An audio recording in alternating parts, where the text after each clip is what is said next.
Vincent Casey, was told something of Ryan's prior abusing. There is also some evidence suggesting that Bishop Leo Clark may have known of Ryan's abuse. Before his death, Bishop Clark denied knowledge of Ryan's history, but if he were aware of what had occurred, then he too failed to make further inquiries and subsequently placed Ryan in positions of responsibility with access to children across the diocese for a further 2 decades. Some of the men who were harmed as boys have managed to live stable and fulfilling lives.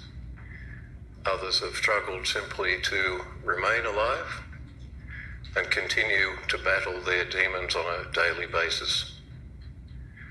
We acknowledge that some of those who were abused have taken their own lives.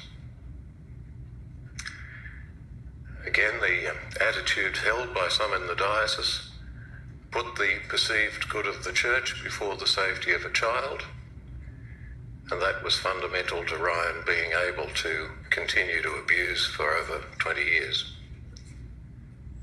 And the harm inflicted by Ryan may have been aggravated by the diocese when certain victims sought redress for their harm through contested court processes.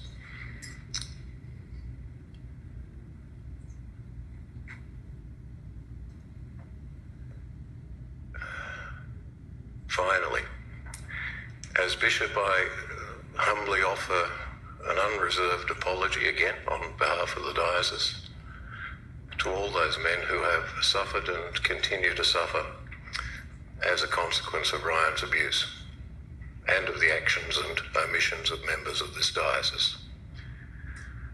Through those failures and omissions, the diocese failed to act according to the gospel. I apologise to parents and siblings of those boys whose innocence was stolen by an evil presence that was allowed to remain among us by flawed and failed leaders and leadership.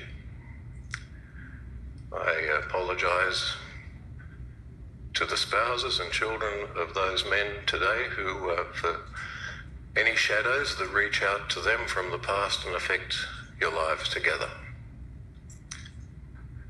I renew my commitment and that of this diocese to support fully the work of this Royal Commission, and particularly its inquiries into the diocese's response to allegations of child sexual abuse made against Ryan.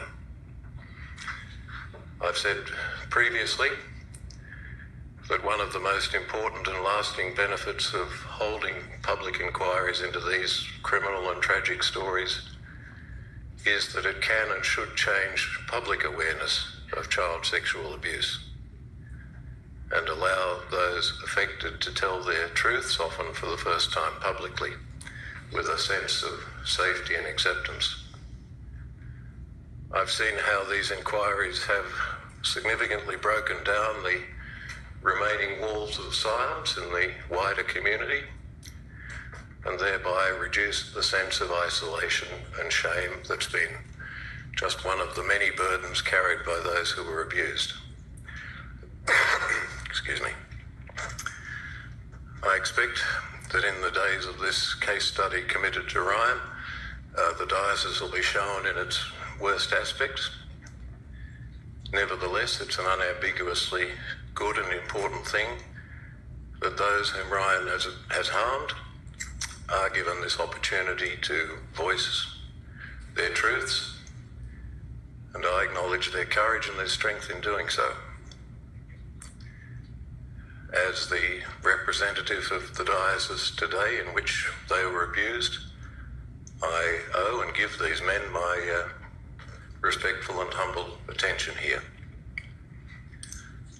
Although the Royal Commission has only asked me in this statement to address the matters concerning Ryan, I acknowledge that devastation and hurt has been caused by other priests who sexually abuse children in the diocese, and I extend this apology to those affected by them and to their families and to the community as a whole.